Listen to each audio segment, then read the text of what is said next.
This is our historical moment. After an unmistakable drift to the right under the Duterte administration, the rehabilitation of the Marcos and Romualdez families has shifted into high gear. In this context, does the political center still have a role to play? If President Marcos Jr. represents the new center today, what does that mean for the democratic project? But if no one talks about the political center, does it still exist? Good evening. I'm John Nery, and you are in the public square.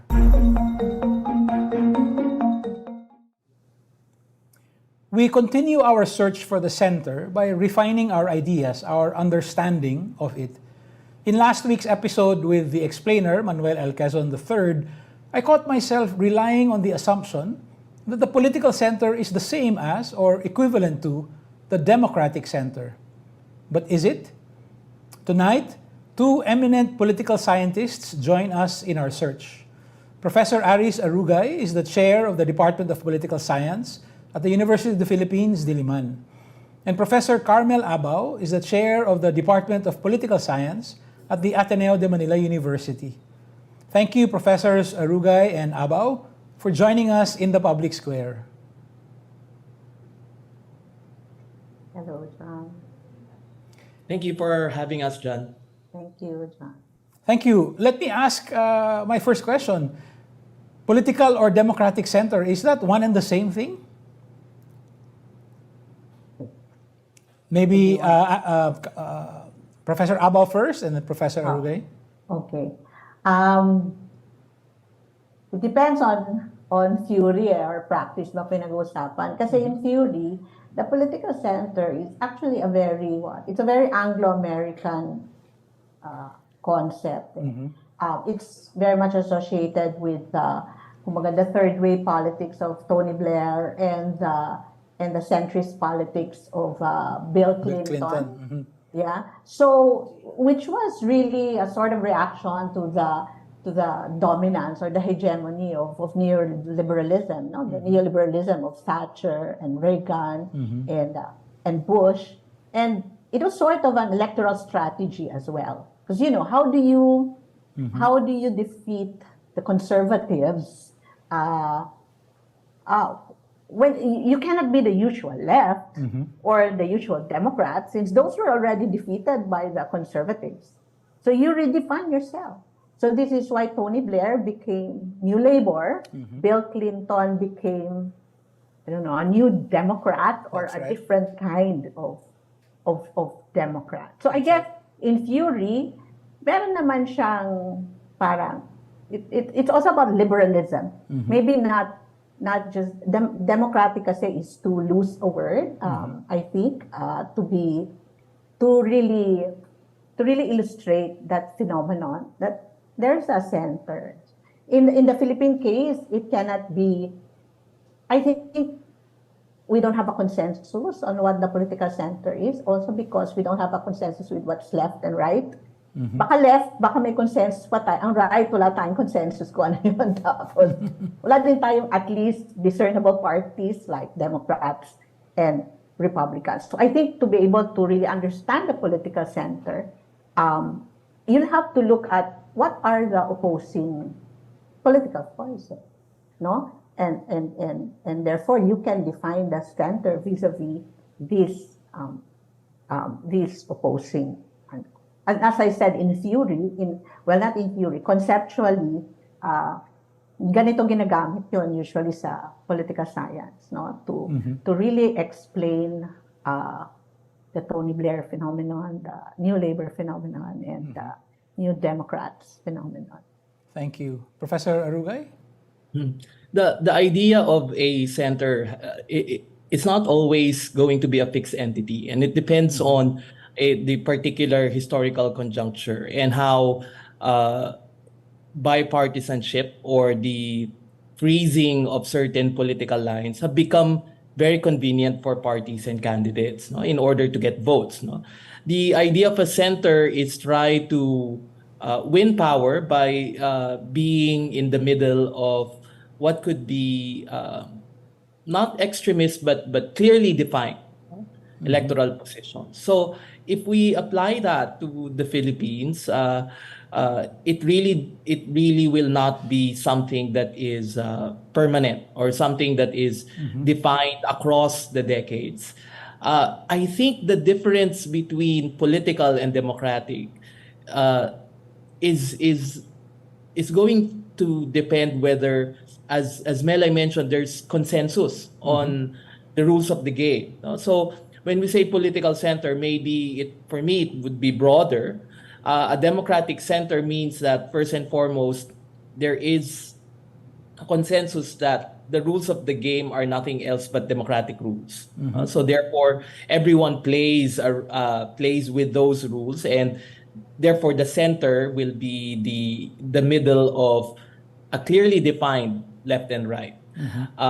Unfortunately, in the Philippines, not only does the center always move, but we really don't even have consensus on at certain points in our time on the rules of the game. And at present, democracy is not only complicated, it's even, for me, hanging by a thread because at the very least, I think political actors in the Philippines, at least those that would locate themselves in the political spectrum, will agree to elections. But I think going beyond that, which is necessary for a healthy democracy, that compromise has yet to be fully formed at this particular moment.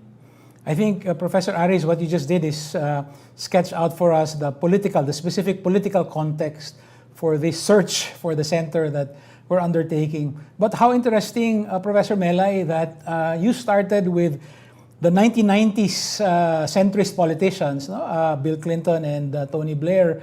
The reason why I thought there was a need for us to try to understand the political center today, given today's circumstances, well, it's a couple of things. One is, in an interview with the son of Soc Rodrigo, we heard the anecdote that one of his pieces of advice to Ninoy Aquino to return to the Philippines in 1983 was, and I quote, to him, because the democratic center, quote unquote, needed a champion in the Philippines. So there was a reason for Ninoy Aquino to come back. And that set me thinking. The other impulse behind this search is there are people now, after the 2022 elections, who are saying that what is needed is rebuilding the middle. Now, I don't know whether we're talking about the same things here, but I thought so. These are the two impulses behind this particular search. So I think you have both agreed that the center changes. It shifts according to historical circumstances, also according to actual political actors, right? So it's not simply ideology, left, center, right. It's also, I guess, electoral advantage and so on. Is that a fair summary? Maybe Aris and then Melay?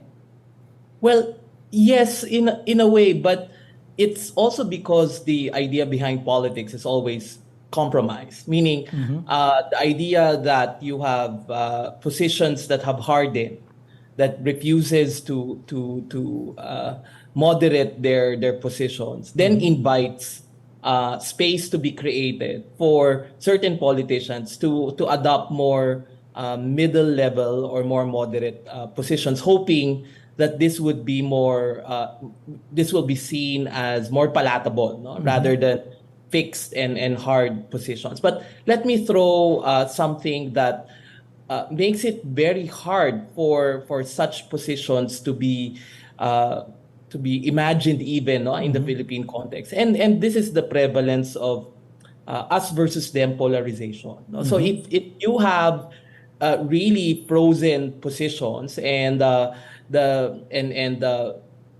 wherein everyone and everything becomes part of this polarized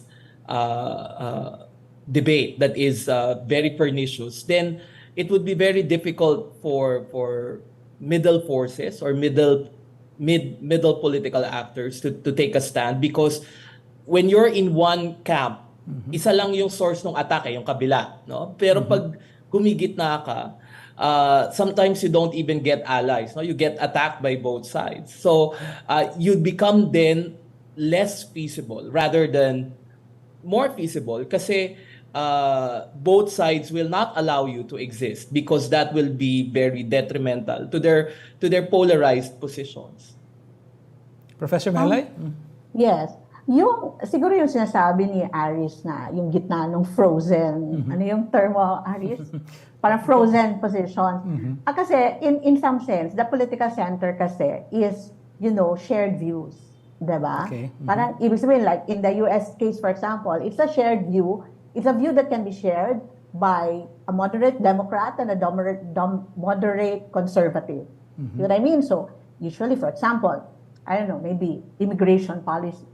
So, di ba, pwedeng matigas yung Democratic Party, pwedeng matigas din yung Conservative Party, pero may moderates ka sa loob. Sila yung political center, okay? But the thing is, they don't need to withdraw from their parties to be a political center, right? In our case kasi, all or nothing tayo eh. Di ba? Kasi ibig sabihin, a political center carries with it a critique of the existing political forces, if not ideologies. Right? Hindi mo maiiwasan yun eh. So now, ang quality kasi ng critique natin, di ba, i-critique mo yung Liberal Party, ano ka na? Hindi ka na Liberal Party. I-critique mo yung left, hindi ka na left. Di ba? But that's not the idea of so, mahirap talaga yung political center kasi if you ask me, for example, to me, a political center is a political force that forwards new standards of politics and new ways of doing politics. Kasi kung hindi ka center. Kung kapareho ka lang, kung nagre-reflect ka lang dito sa isa at nagre-reflect ka lang dito sa isa. For example, the Liberal Party might be democratic, but it's not the political center, it's not the political middle, right? Because it's not forwarding certain new standards. So, ganun yung, but I know it's not a consensus. It's not, people will not, because there are also nuances about people who, parang sa Pilipinas kasi, ang political center, parang na-associate lang siya, kahit sinong reformist. Di ba? Pag reformist ka, political center ka. Pero I guess, yun ang kailangan mong i-examine. To what extent ba talaga siya reformist? Di ba? Kasi kung hindi siya reformist, hindi siya political leader. Of course, there's another about polarization. I wrote about this in the 2022 elections, no? The idea of the political middle. Eventually, I think yun yung naging pink movement, right? Na may critic ka sa dominant, which was Duterte at that time. May critic ka rin sa mainstream opponent niya, which was the Liberal Party, di ba? So, may gitna ka, right? So yun yung political, I think yun yung na ano din ng pink, di ba? It was the sort of that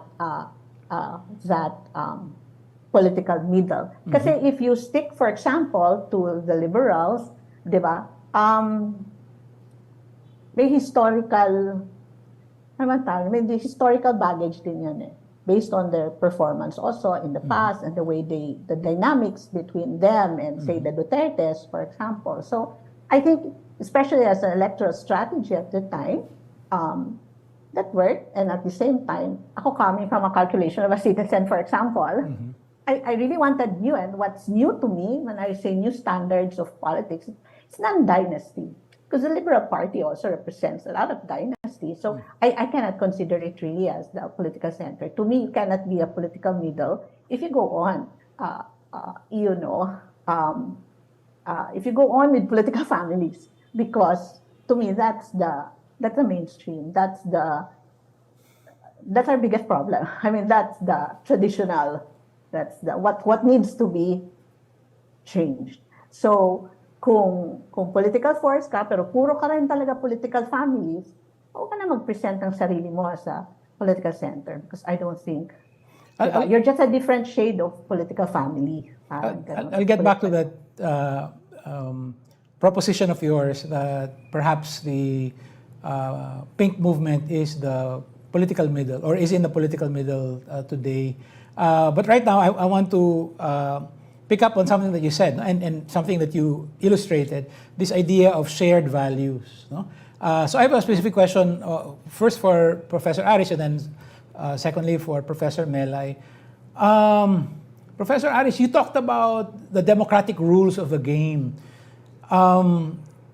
Is that a shared value of the political center, wherever you are in the world, that you adhere to the fact that there are rules of the game, there are democratic rules?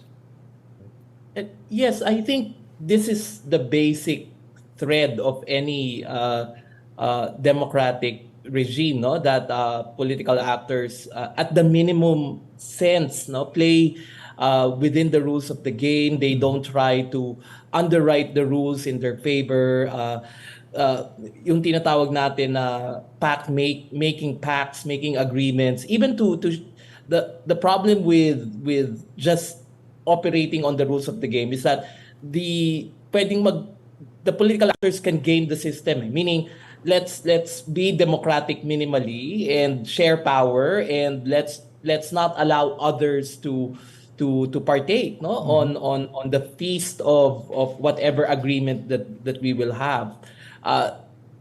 Then the problem begins, because by putting barriers to entry to other political forces, talagang liliit yung space for the middle, no? And we've seen this in the 2022 elections. The mere fact that the two most powerful political dynasties aligned themselves and basically is now promiscuously sharing power. This means that alternatives even are being not only crowded out, but are being refused any space, no, in politics, no. That the danger there is that ito yung lumalabas na danger if the rules of the game are the minimum. Pero balik ako dun sa sinabi ni Melay, no, it's not just the rules that is important in striking compromise, but values and standards. And I like when she said that the middle becomes then less about an actual position, but more an aspirational one, no? What do we want from our politics, and what do we want from our democracy? And I think yung sinasabi ni Melay kanina na yung anti-dynasty, no, as a position, I think it's a good start for a new political middle in the Philippines. Kasi ano yun let the axe falls where it will fall, no? And even the anti-dynasty position, anti-political dynasty position, even assumes that there's no such thing as a good dynasty, therefore, no? Or a correctly sized dynasty, as what some of our colleagues in political science or the social sciences would recommend, no, na hindi naman lahat masama. So tamang size lang ng dynasty, okay na, no? Dalawa per family, no? But having an anti-dynasty position, regardless of whether it's good or bad, whether it's fat or thin, then becomes, why is that the aspirational standard? It's because dynastic politics has really pulled Philippine politics to the pits of democracy, no? And we've seen how certain big ideas, no, from our neighbors, for example, Move Forward Party in Thailand is a middle force, because it strikes as it puts forward ideas on how to remodel Thai politics from two positions, no, the establishment that is very pro-monarchy, and then the Thaksin side of politics in Thailand, no. So they were able to get a lot of votes. Unfortunately, their electoral system is rigged against their favor, and this is why they're not the party in power right now. But in the end, I think tama yung sinabi ni Melay, it's about standards, it's about new politics, and it should not just be about keeping the rules of the game as they are, but promoting a new sense of politics, of where should we be heading.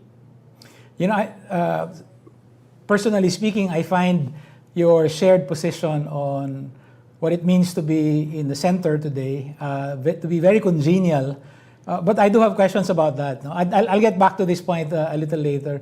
Mela, my question for you is still about shared values.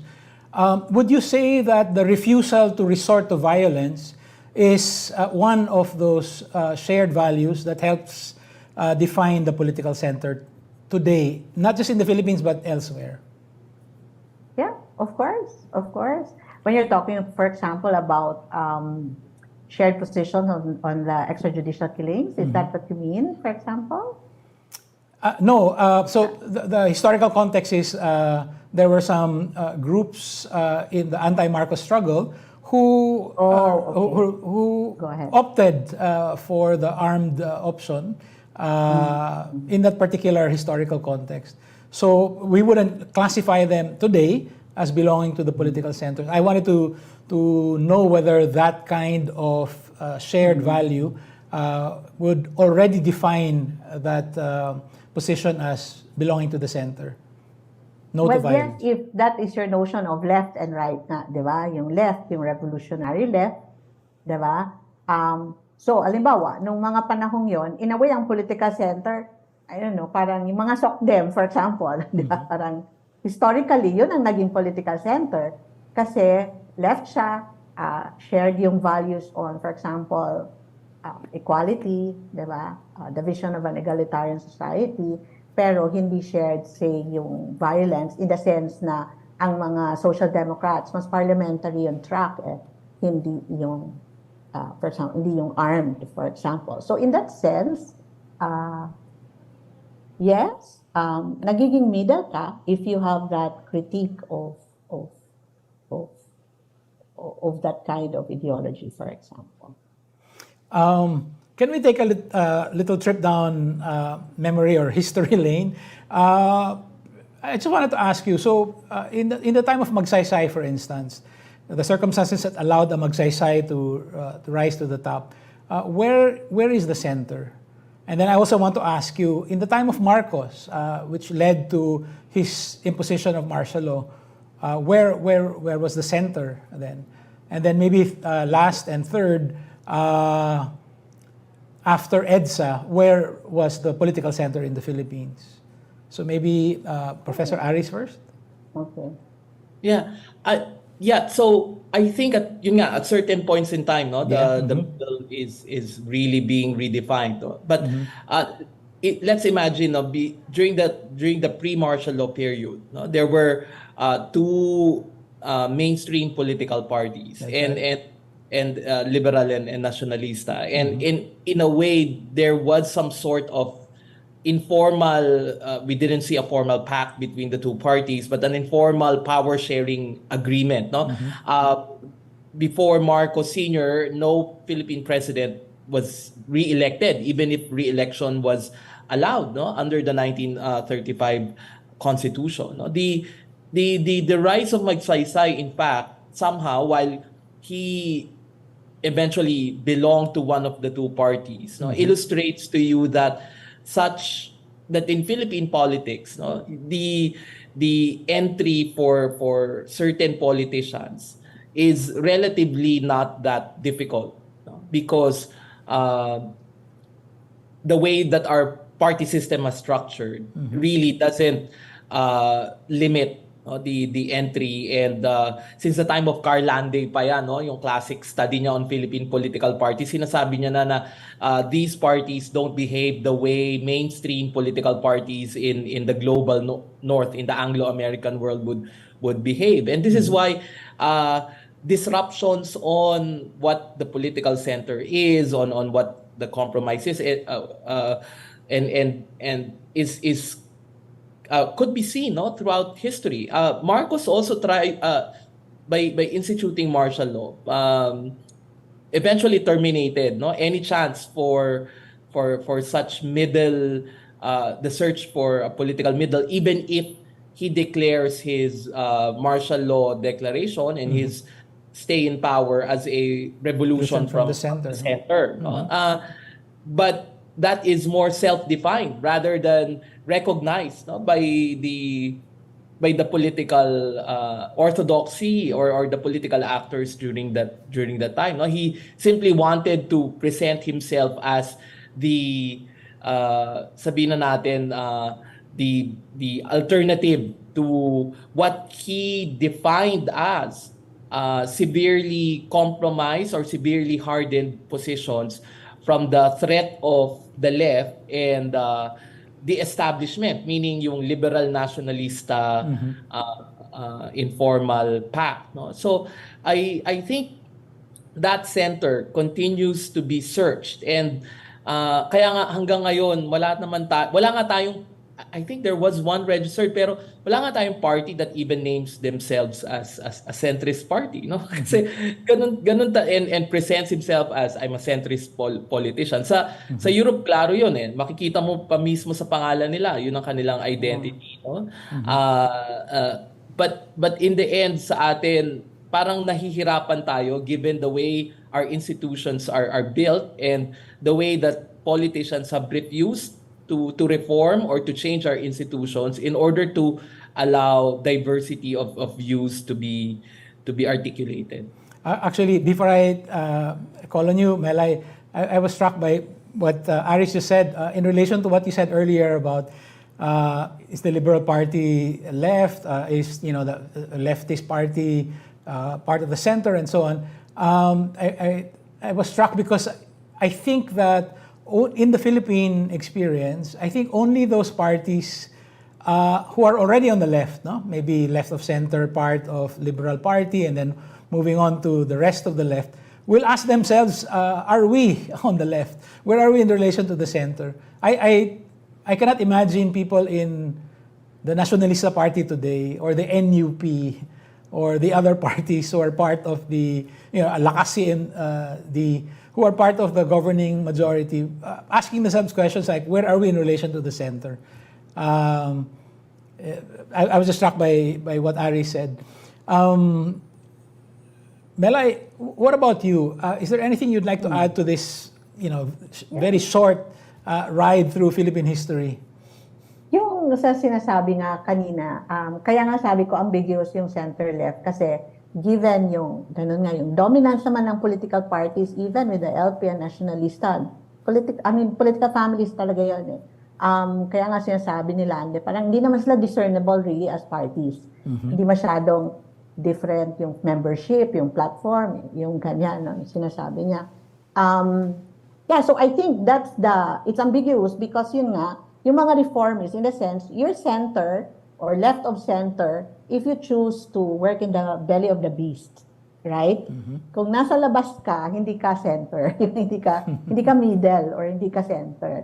So that's, I think, one way of looking at it, no? Na parang, sige, magkikipag-collaborate ka, pero meron kang struggle dun sa loob ng formal institutions.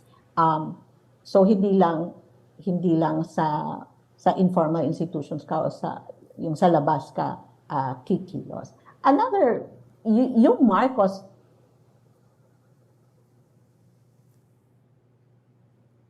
I guess usually associated with the middle class, di ba? Yung parang middle class na pwedeng pumunta kay Marcos, my internet is unstable, okay.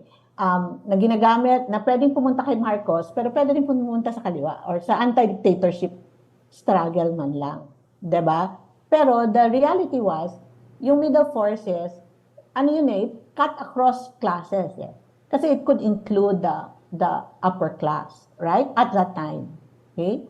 So the middle forces were really just those who will not support Marcos. So for example, I guess concretely say the Makati Business Club, diba? Part naman sila nung matatawag mong elite, pero pwede silang middle forces, especially also because nag-mobilize sila ng middle classes. Diba? Nakakahatak sila ng middle classes. Hindi lang yung manggagawa, yung pesante, yung ganyan. Kaya sila middle forces. So I guess, balik tayo dun sa sinasabi nga ni Aries na nag-iiba talaga yan. Kasi nga, hindi naman klaro yung left or right sa atin. Wala din tayong partido talaga na as in the Democrat man lang or the Republican. Wala tayong ganun. Kapag sinabi mo center ng alin? Diba? So nagbabago talaga yun. Depende kung sino yung nandyan, sino yung dominant forces at that time, at a particular time. Thank you. Aris, just a very quick rejoinder. I want to know, back when we had the two dominant parties, Liberal and Nacionalista, we did not think of them, the Filipino electorate did not think of them in terms of left or right, right? They were just two different parties. Yes, the political scientists who studied them extensively saw them as indistinguishable, no? Meaning they are liberal and nationalista in name, and yet but they are just, sabi nga, our system then, as what this that a classic now, no, an anarchy of families, no? So you have a formal electoral democratic regime, but you have two parties that do not run along programmatic policy position lines, and but who agreed to share power, that no party will be able to hold the highest political office, the presidency, for more than a term, and therefore my give and take dynamic there, and in the end they also disallowed and ensured that the system will not be able to incorporate other political parties, no, into the system, kasi in other countries eventually demographic shifts or shifts in ideological alignments somehow allows the system to, lalo na kung meron kang proportional representation system, allows certain new parties to come in, no? And therefore your political spectrum changes, no? Our system unfortunately disallows that, no? Historically, the Philippine political system has not or has been unable, no, product yan ng colonial legacy, neo-colonialism, even that certain leftist ideas, as represented by certain parties, have been refused entry, no, into the political system. But it also was not able to put into the mainstream political spectrum or system yung makakanang ideas naman, no, that that we're now seeing, no, this conservative ideas na kala natin wala na, no, in Philippine society, or at least no longer exist, yung pala dormant lang, no, ready to be harvested by politicians that are more political entrepreneurs than politicians. So sa akin, I fault the institutional system that we've had. Our democracy was not allowed to evolve, no? And balik ako, martial law was really the one that messed up the Philippine political system, because it artificially disallowed the further evolution of the system, no? And by concentrating power to a single person. You know, I thought it was ironic that at the time of President Marcos Jr.'s inauguration, he was quoted as saying that one of the reasons why they chose the former Senate building as the inauguration venue was that he spent a lot of happy times as a kid, you know, visiting his father when his father was a senator in that same building. I thought it was ironic because at that time, if my math is correct, his father was a liberal senator. It was only later in his career that he shifted, he moved to the Nacionalista Party and became their presidential candidate. So again, so this fluidity between the two, there's no real difference. I wanted to get a sense of what we might mean by the political center today by asking you how you view the following political personalities. Do you think that the category, however we define it, of political center applies to the following, or it doesn't apply at all? I mean, maybe it's a completely different term that's required. Let me start with Senator Risa Ontiveros. So Senator Risa is Akbayan, so left of center.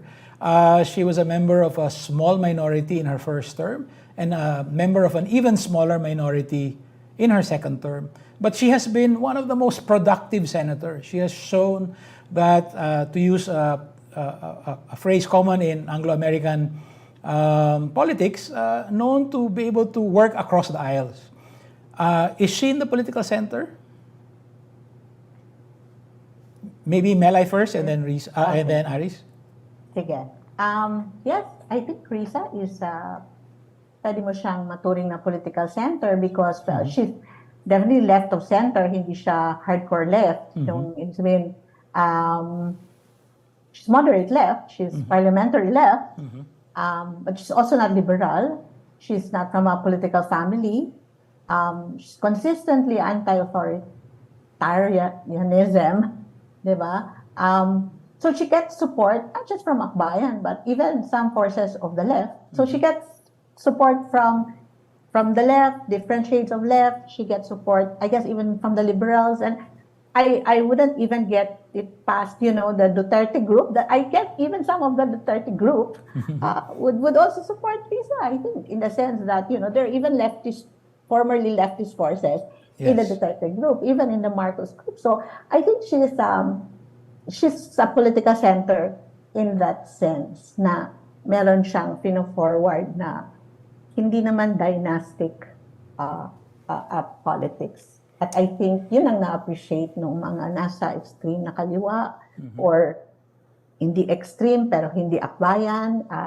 Meron din yung, di ba, yung basta kaliwa ka or progressive ka, generally progressive. At the same time, I think the liberals also, di ba, even the unorganized, can I guess relate to Risa in that sense. Thank you. Professor Aries, what about Congresswoman Stella Quimbo? So in her first term, she had a progressive reputation, seen as a leader of the opposition. But in her second term, now under the Marcos Jr. administration, she has ended up defending some very controversial policies or pseudo-policies.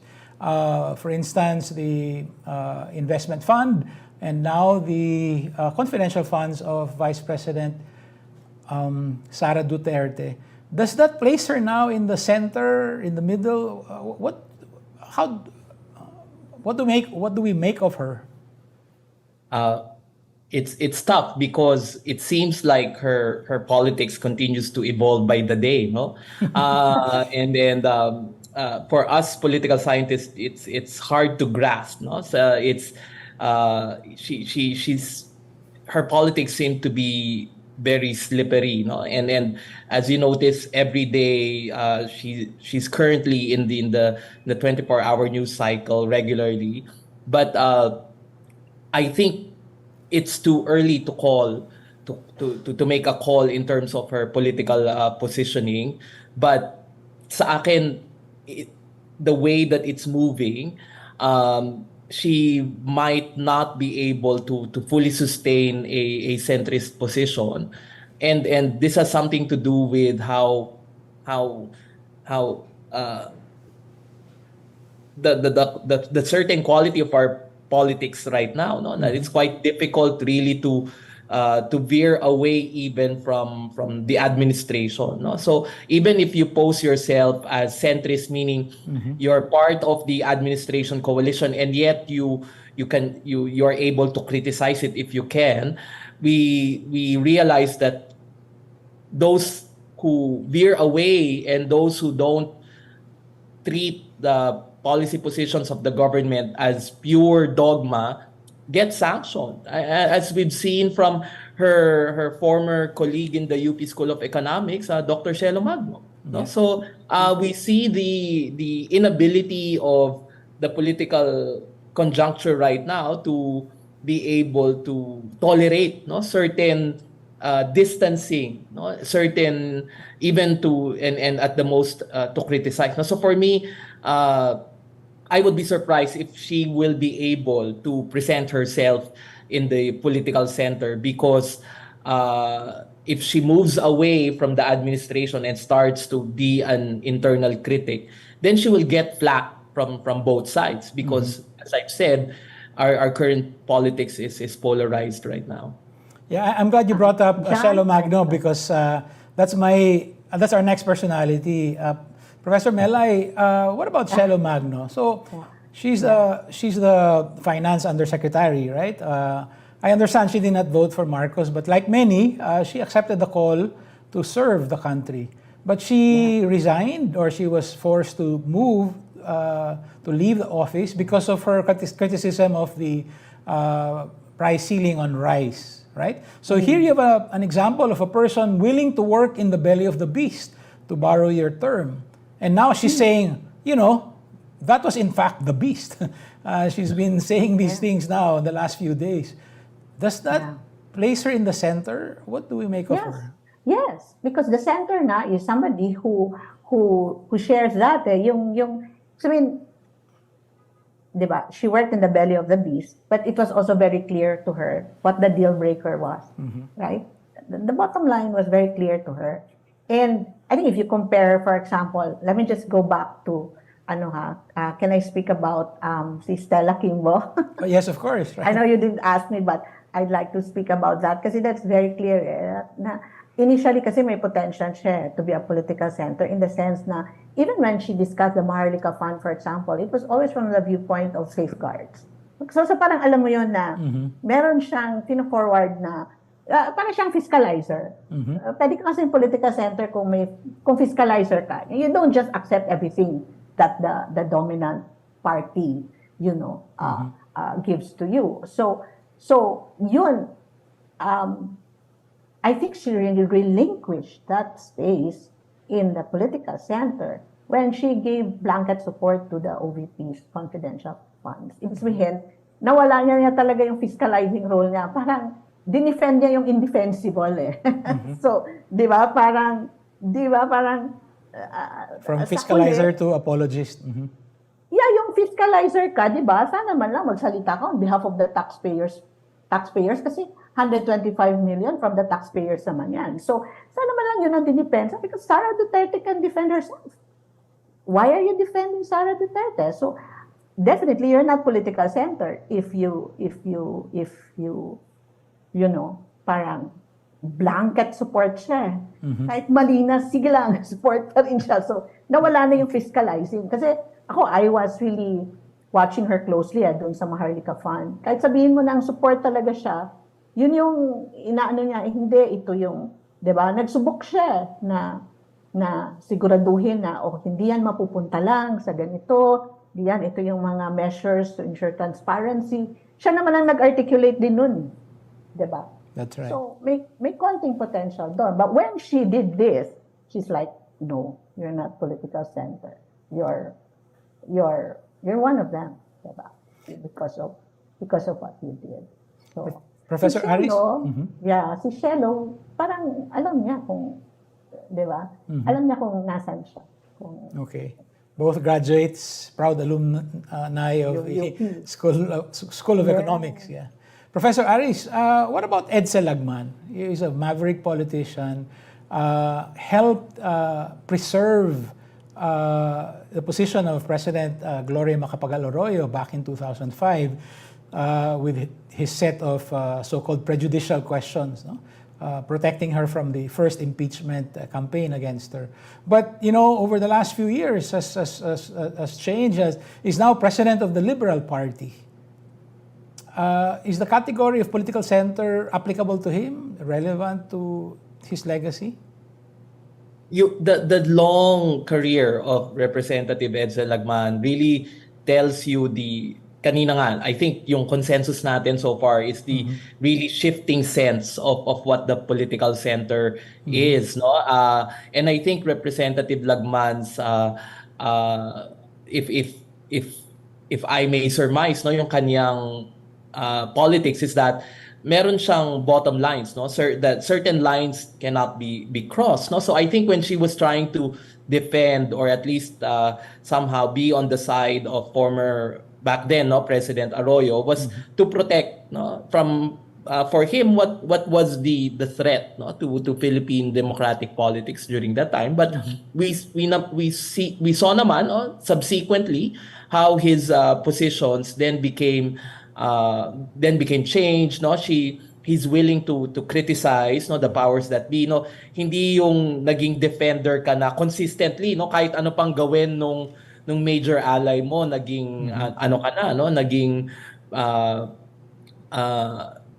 unqualified loyalty, no, na naging ganun na yung principle mo. I think that prevents you from being in the political center. But I think at the last, no, si Representative Lagman has certain values apart from bottom lines that he shares. So we know him as really the sponsor of reproductive health, of the reproductive health law, no. So I think the political center in the Philippines shared values, but also certain the positioning in certain cross-cutting issues, no, na that even polarized lines would tend to agree, no. Kaya nga yun yung tanong, ano yung mga issues na yon that wherein politicians can really put themselves in, wherein they could receive support from either side. Thank you. And then the last personality, I'll ask both of you to comment on. No? So maybe we can start with Professor Aries and then Professor Melay. Ferdinand Marcos Jr. He ran on a campaign of unity. He's still quite popular if we were to follow the surveys. And has, in a way, shifted the pendulum back more towards the center, I suppose, as far as our diplomatic relationships are concerned. He has gone closer to the U.S., but he has not exactly burned bridges with the Chinese. No? Is he following in his father's footsteps? Trying to appeal to a so-called silent majority? Well, the idea there is, kasi pag nasa center, if you present yourself as the center, then you really harvest, no, a lot of support, no. But the being in the center without consistency in principle, in values, in making sure your bottom lines are not crossed, magiging tenuous your ability to receive support on both sides. And we've seen that while this is the rhetoric, no, I still see Marcos Jr.'s politics at present as performative in nature, no. I mean, while he may see na, kita nyo naman yung mga nilagay ko sa cabinet, kita nyo naman yung political positions ko, it seems like he is performing for an audience more than really committing, no, to a certain set or to a certain style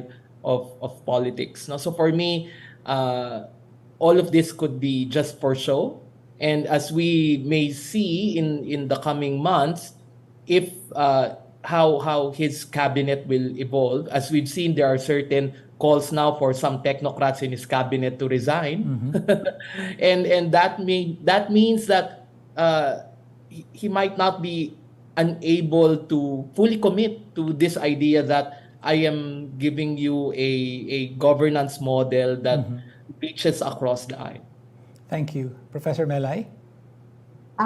As I said kasi kanina, yung personal definition ko ng political center is, someone that would forward new standards of politics. So in that sense, I really cannot think of Marcos. To me, Marcos is the mainstream. He's the dominant mainstream ruling party, or so I don't think yung platform niya kasi of unity, to me, katulad nga ni Aries, parang optics yun, 'di ba? Optics yun. I guess to differentiate himself from, I don't know, from Duterte also. He's definitely the less hysterical, or maybe the non-hysterical version of the right. 'Di ba? So to me, ganun siya. Pero sa akin, kanan kasi sila. To me kasi, ang definition ko naman ng kanan ay forces that really perpetuate inequality. So kung meron kang kaliwa na works for equality, ito naman really perpetuates inequality, whether that's in terms of class, that's in terms of, political hierarchies. Kanan sila talaga, di ba? Even they reinforce everything. They reinforce all the inequalities, from political families to use of public funds, to ganyan. To me, kanan ka talaga. Hindi ka center so sa akin sila Marcos, kanan sila. Mas yung lang in terms of I don't know, character traits, in terms of traits, mas moderate lang siya in a way kay Duterte. Na parehas lang kanan na sa aking pagtingin. Thank you. Maybe just a couple more questions. No? This is where we are right now, as far as I see it. No? Descriptively, it is possible, as you have said, to point to a political center in the Philippines as a shifting reality or phenomenon. No? Because of our kind of politics, it's not equivalent to what we would see in other countries, but there is a center and it shifts. But prescriptively, this is what I think I understand you both saying, that the political center in the Philippines is not so much a matter of a silent majority, but a democratic plurality. So it's an aspirational category, correct me if I'm wrong. So for instance, Professor Melay pointed to the Pink Movement as being in the political center, being in the middle, precisely because it had aligned itself with certain shared values, very specific shared values. Would that be a fair summary of our discussion so far? Professor Melay first and then Professor Aries. Yes, I think so. And I think kanina pa natin sinasabi nga na moving yung political center na because of so I think that's a fair summary of where we are in terms of the political center. Siguro if anything lang, yung gusto ko lang i-add, yung idea nga ni Nathan King po ng contested democracy. Yes. Di ba, yung parang, not everything happens because of the elite. So, the elite forces. So, I think the Pink Movement, for example, political center siya or middle, also because malaking bahagi nun non-elite na forces. So, I think that's also one way. And I guess it's still prescriptive. But it happened eh. So, it happened, di ba? So it's not just aspirational. It actually happened. Hindi lang siya talaga na-sustain. I mean, even Akbayan, that was the idea, no? Of that kind of na really mass-based, na hindi elitist. But of course, mahirap manalo. Mahirap manalo sa election. So, yun. Professor Aries? Yeah. I think yung isa pang sa tingin ko na that could somehow define kung ano yung political middle or political center at the moment is anti-corruption. I think no one will say that corruption is good, that this should be maintained. No? I mean, mapakaliwa ka, mapakanan, we are all victimized, if not oppressed by corruption. And we have seen that the most massive of political mobilizations in our country's history were due to this consensus. No? A Japanese political scientist reminded me, Aries, Filipinos don't go out in the streets because of human rights abuses. They go out because of corruption. No? For some reason, we are more angered sometimes by corruption than by for example, the bloody drug war. So it tells you yung sense natin of commonality. No? Human rights may seem to be a faraway concept to a lot of Filipinos, but corruption is not. No? Daily nakikita natin yung impact nito sa pang-araw-araw nating kabuhayan. And I think of all political issues, corruption is nearest to the gut. Kasi if funds are being corrupted, if funds that are not transparently declared or transparently used are more likely to be abused, then this is something that every Filipino, no, as a taxpayer, at hindi lamang yung income taxpayers, kasi lahat tayo nagbabayad ng buwis by virtue of consumption tax. That's no? right. So hindi lamang yan yung mga nagpa-file ng ITR. So therefore, public funds being misused or being blatantly disregarding the rules on how to spend these funds somehow strikes at the heart of that supposedly political consensus of the country. So even more remarkable that today we have some politicians and some trolls actively defending the use of confidential funds, even if there is a lack of transparency. Very last question. We're running long, so I'd like to ask you to maybe put it in one concise sentence. How do we find the center? Professor Melay first, and then Professor Aries. Yeah. I think we already have some centers. They're not just consolidated. We have Senator Kisa, definitely. I think Vico Soto, he has been setting new norms in Pasig. So I think he is part of the political center. Yung mga mayors for good governance, hindi ko sure kung lahat yon. Pero definitely, if they are forwarding, new standards of doing politics, then that could be a political center. So we have, I guess, individuals and groups. What's missing really is the movement. Because a political center, to make a difference, should be a movement. So as long as they are, fragmented and not working together, very dominant kasi yung kanan sa Pilipinas, very dominant yung talagang, it's just a coalition of families. So hard to beat that if you yourself, if you're not a coalition. Thank you. And Professor Aries?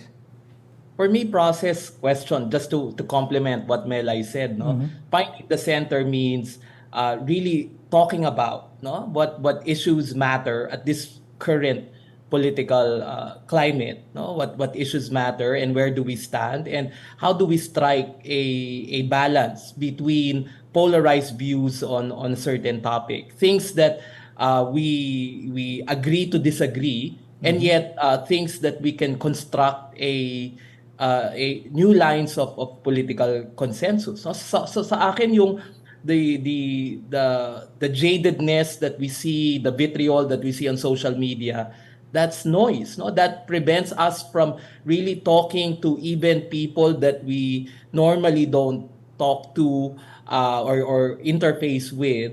But the key sa akin is, while we could identify leaders, maybe it's time that the process really goes at the basic levels, the basic communities, and talk. So sa akin, bago tayo maglagay ng bagong mukha sa isang movement, magkaroon muna tayo ng agreement, ano yung mga lines na yon, that we agree with.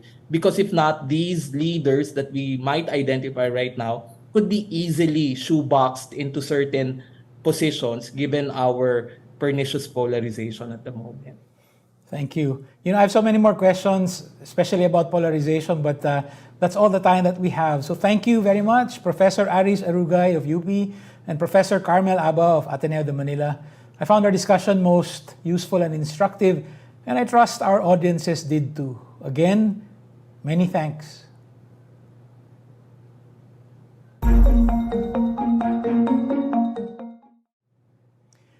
That's it for us tonight, but the search for the center continues for a third week next week. As always, the next step for engaged citizens is to take a more active part in rebuilding our democracy. See you in the public square. This is John Nery. Thank you and good night.